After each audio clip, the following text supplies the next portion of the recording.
The Chancellor is thought to be ready to cut a tax surcharge on bank profits when he unveils his budget next week. He will reduce the levy by more than 60% in a bid to continue to attract businesses to the UK and compete with EU finance centres.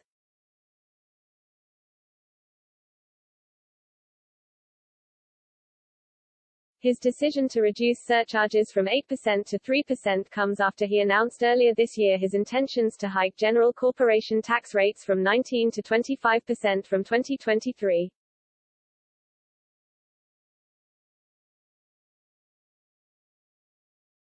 The UK currently taxes banks at a similar rate to other financial centres around the world.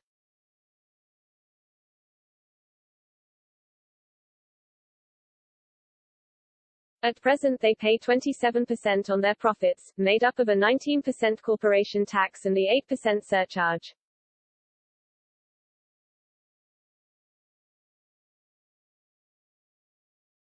Mr. Sunak fears that if the increase in corporation tax is not counted with a reduction in the surcharge, banks will start looking elsewhere to do business.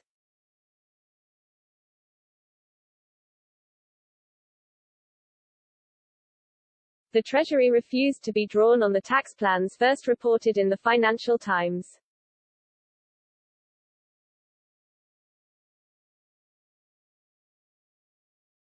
A spokesman said, "We do not comment on fiscal policy outside of budgets."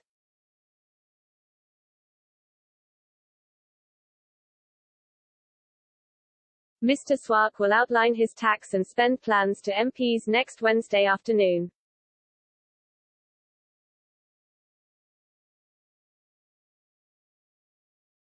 He has been grappling for weeks with how to bring down the UK's meteoric debt level while keeping taxes as low as possible.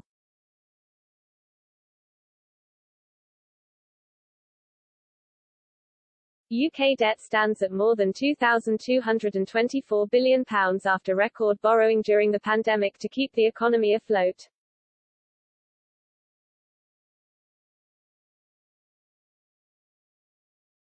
In a bid to claw back the money, as well as rising corporation tax, the Chancellor has also suspended the pensions triple lock, removed a temporary uplift in universal credit, and introduced a new health social care levy of 1.25% of earnings.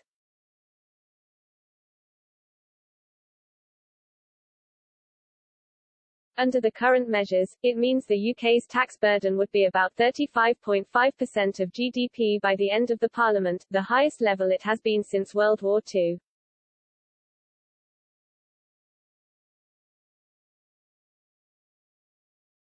Last month, City Minister John Glenn indicated the government was looking to cut profit surcharge on banks.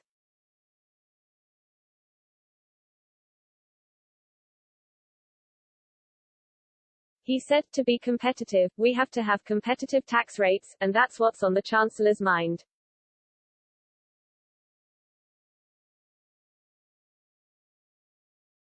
Mr. Sunak also hinted at the cut in March when he pledged to review the 8% rate.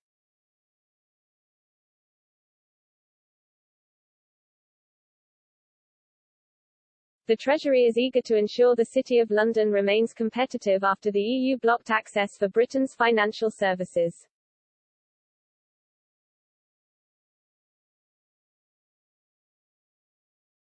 The sector has largely been cut off from the bloc since the start of the year after financial services were not included in the trade agreement signed between the two sides last Christmas.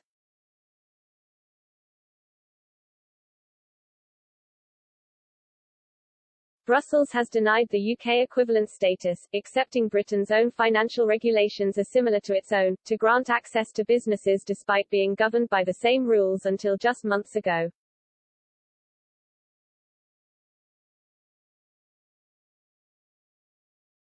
The bloc said it was only willing to grant equivalence if the UK agreed to be bound by EU rules.